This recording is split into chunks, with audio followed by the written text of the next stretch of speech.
Minari, wonderful, wonderful Minari. 그래. Wonderful, wonderful Minari. When I first watched Minari, I couldn't get it out of my head for days afterwards. This is one of the most beautiful films of 2020, and if I don't talk about it soon, I might combust. So this is me talking about it.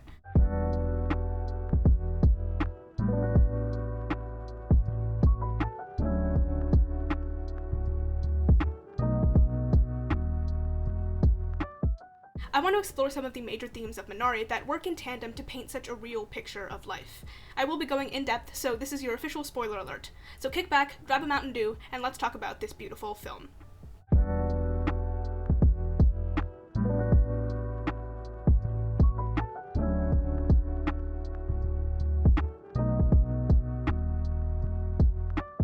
You can't talk about this movie without talking about immigration. The Yi family immigrated from Korea years ago, but their move is still present in their lives, mostly with David and his grandma.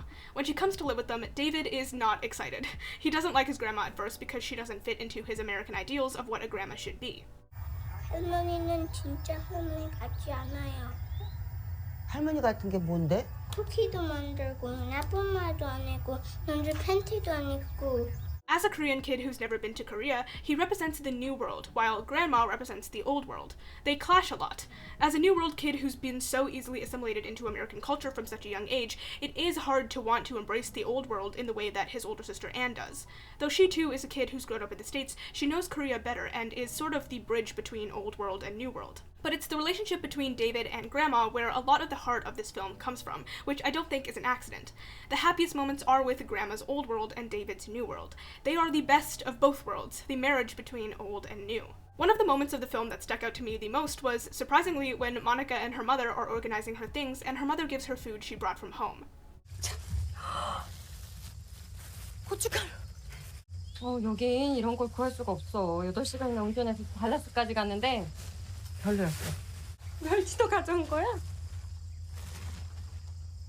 야, 또 울어? 멸치 때문에 울어? It's a small scene, but it's one I think about a lot, and one I think will resonate with a lot of immigrants. This is a very real thing that happens. When family visits from home, they bring stuff we can't find here, and when we visit, we bring stuff they can't find there. It's a two-way street that's so ingrained in our lives that it's almost jarring to see it on screen. It was a moment where I went, oh wait, we do that too, and it felt nice. But enough of the sappy stuff. In the context of the movie, it's the first of many small gestures of Grandma bringing her life and love to America, specifically to her grandkids. She makes them medicines, plays cards with them, and of course plants Minari near the creek. Bringing her culture here is her way of bridging the gap between herself and them, primarily bridging the gap between herself and David, since he is so hesitant around her. It seems that in their little corner of the world on their farm, they've managed to make a life that is both Korean and American. But outside their corner of the world, things are a little different. The first sense of ostracization we feel in the movie is when the Yi family goes to church. They obviously stand out amongst the other churchgoers, which puts them in an awkward position. If you're here with us for the first time, please stand.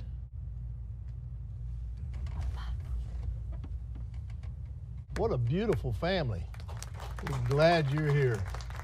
Even though everyone is outwardly nice and no one seems to have any malintent, there's still a feeling of being othered. It's more obvious with the interactions amongst the kids because, duh, kids are dumb and blunt. Why is your face so flat? It isn't.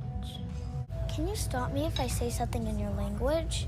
Chinga chinga chong, chima chima chu, bomo, como, lomo. Oh, como. That means aunt in Korean. That is so neat. It's more subtle with the adults. How long you been in town? Where you been hiding? I'm sorry, my English not so good. Oh, it's okay. We'll teach you English. You're too cute.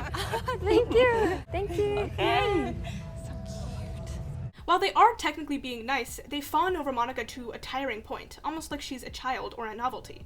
She quickly realizes she doesn't want to be here anymore, and honestly, I wouldn't really want to either. Because of the small town nature of this area of Arkansas, it feels like more trouble than it's worth to try and be part of a community that, as well-intentioned as they are, still makes them feel like outsiders. And they're actually made to feel that way because of those well-intentions.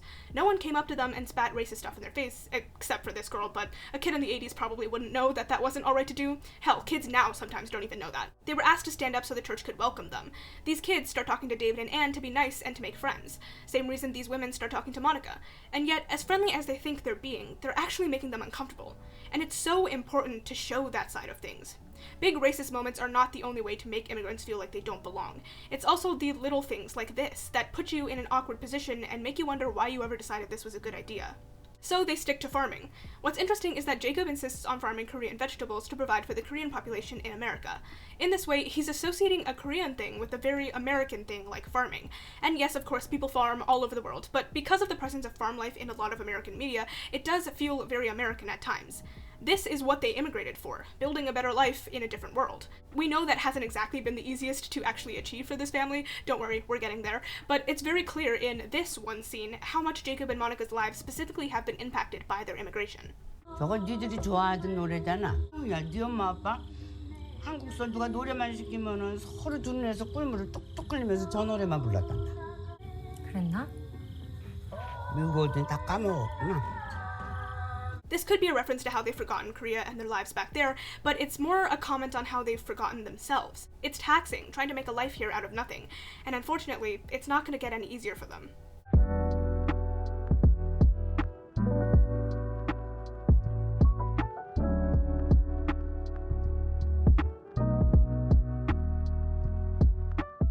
The crux of this movie is that the Yi family have moved from California to Arkansas to fully embrace a farm life.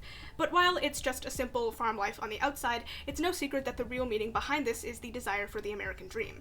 The American dream, a term first coined in James Truslow Adams' novel Epic of America, is the idea that anyone, regardless of social class or location of birth, can attain prosperity through perseverance and hard work. For many, this hard work is put to agriculture, and when you think about it, farm life has been glamorized in American media for as long as we can remember.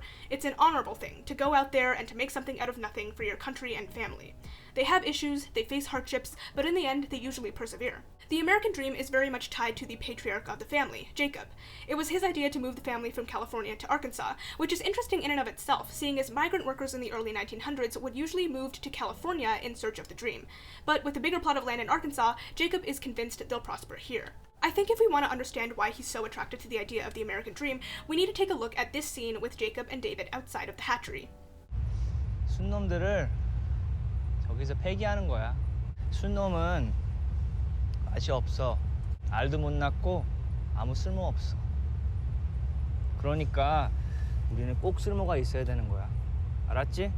Male chicks have no use, so they're discarded. Jacob says to David that it's important to make themselves useful, and this is Jacob's entire mentality. Be useful. Do something that matters for the family. It's clear as the film progresses that Jacob hinges his entire self-worth as a father and husband on whether or not he can provide for his family and make them happy. Everything he does with the farm is to try and achieve that glamorized American dream for them. Moving from California to Arkansas, buying this huge plot of land, getting a tractor, and hiring Paul. There's a beautiful optimism to him at the beginning of the film. 여기 좀 봐. 흙을 봐. 흙 색깔 좀 보라고. 이것 때문에 내가 여기로 온 거야. 흑 색깔 때문에? 미국에서 가장 기름진 땅이야. 데이빗! 아빠는 빅 가든 하나 만들 거야. And you can't help but share that hope he has and get excited at the opportunity in front of them. And at first, it seems to be going well. He uses his mind and he doesn't have to pay for water for the farm. 공짜로 찾을 수 있는 걸 돈 내고 사면 안 돼. For the house, we have to pay for water. 우리 농장은 필요한 걸 다 땅에서 얻어내면 돼. 그게 바로 머리를 쓰는 거야. He and Paul work on the crops and they're actually doing really well in the beginning. But things very quickly turn south for them when the well Jacob dug dries up. So he caves and pays for county water. And what's interesting is that water is a life force. He says earlier that it's obviously necessary to pay for water for the house because it keeps them alive, but they can find water in the ground for the farm. But eventually when things get too difficult on the farm, he pays for water for that as well, slowly putting the farm on the same level of importance as his family. And from there, things only get worse. They're just about ready to deliver their crops when they get the news that their buyers already have suppliers from California, which is a pretty hefty blow, seeing as they've just moved from Cali. So they're a step behind, and they always have been. They're short on money. Monica is not happy. They're met with hardship after hardship, and Jacob is failing at every turn. With each failure, he feels he's getting more and more useless. After a long workday, Monica helps a sore and aching Jacob get clean. 돈이 너무 많이 나가.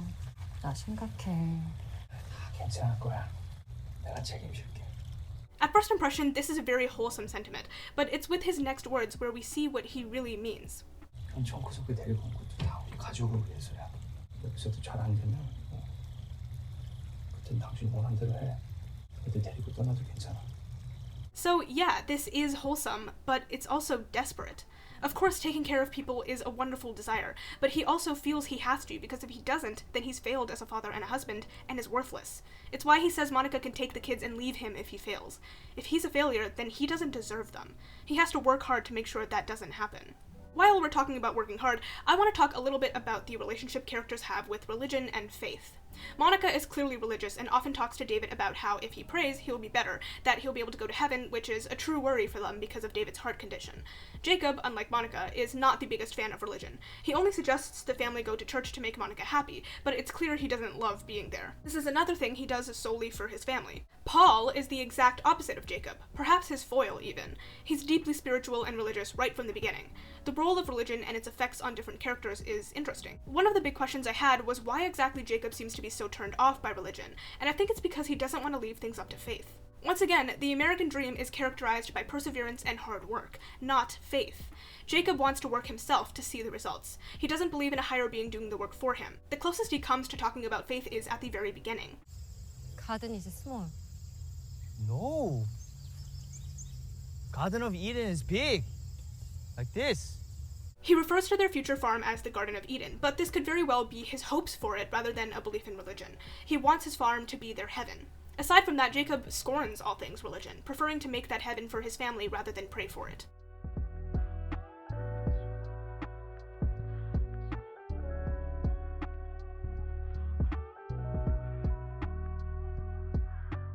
Paul, on the other hand, believes success and good things coming towards them are not up to them, but are up to a higher being. Though they differ on this standpoint, Jacob likes Paul for the most part and enjoys having him around. Maybe it's his desire to care for others. It wouldn't be too much of a stretch to say that, since his entire driving force in this movie is caring for others to the point of fault. At the hospital, Jacob feels the need to continue this endeavor, to see it through to the end, even if it means Monica will leave. He still can't recognize that this need for the American dream is actually causing more harm than good. They talk about how they thought everything would be better once they came to America, but actually things are the same or worse. All they've done is fight more. 한국에서는 사는 게 너무 힘들었어. 결혼하면서 했던 말 기억나? 미국에 가서 서로를 구해주자고 했던 거. 기억해. 서로를 구해주기는커녕 아주머니 싸워서 애가 이렇게. This is the realistic look at what it means to achieve the American dream. It's often not possible. He's been holding on to the idea of the American dream without realizing that that is all it is, a dream. It's painted as glamorous, going out there to make something from nothing, working for your family, and being one happy, successful bunch, but the reality of the matter is much harsher. It's taking a toll on them as parents, but the biggest fear is what it's doing to the kids. 아주머니 싸워서 애가 이렇게 태어난 건가? That question is heartbreaking, to think that they might blame their child's heart condition that's out of their control on themselves. And that's where family comes back into this. Parents are always worrying. Immigrant parents especially worry about whether they made the right decisions. Everything they do is for family, and their fear that they've only made things worse for their kids is a real one. It further reinforces in Jacob's head that he has to do this for them. 애들을 위해서라도 한 번 더 생각해 볼 수 있잖아. 애들도 한 번쯤 아빠가 뭔가 해내는 거 봐야 될 거 아니야. The fear of failing their kids is so present, it paints everything they do. And then you juxtapose that with the actual results of the test, where they find that David's heart murmur is actually getting better and that he doesn't even need surgery. Whatever it is you're doing, don't change a thing. And this is kind of like how Paul saw the family as a blessing. It's sort of ironic, seeing as they spent the last few months falling apart, but it's also a reassurance of something bigger. It goes to the larger theme of family. They don't need all this success. All they need is to be there for each other. Even with this development, the farm is still Jacob's dream. He's gotten to a point where the need to do this for the family has blinded him to everything else. It's the fire that becomes his revelation. First of all, his dreams are literally burning. He runs in to try to save them, and Monica runs in to help too, both out of concern for him, but also because as much as she doesn't agree with the dream, she doesn't want to see it burn after everything that's happened. They struggle for a long time to save the produce, but in the fray, they lose each other.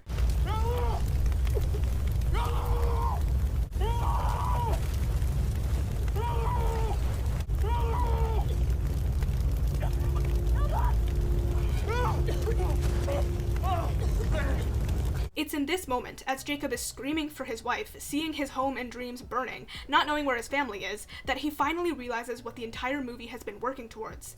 Family matters more. As much as he was trying to achieve his dream for his family, he can't provide for his family if he doesn't have one.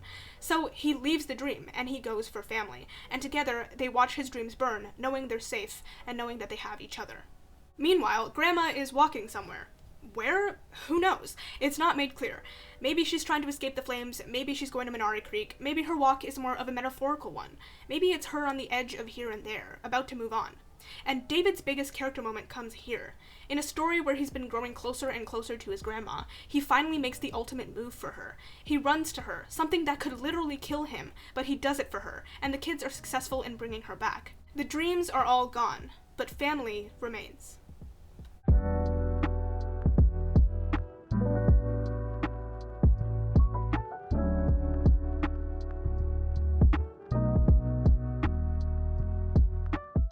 And now we get to one of the most beautiful parts of the movie, the symbolism behind the title itself, Minari.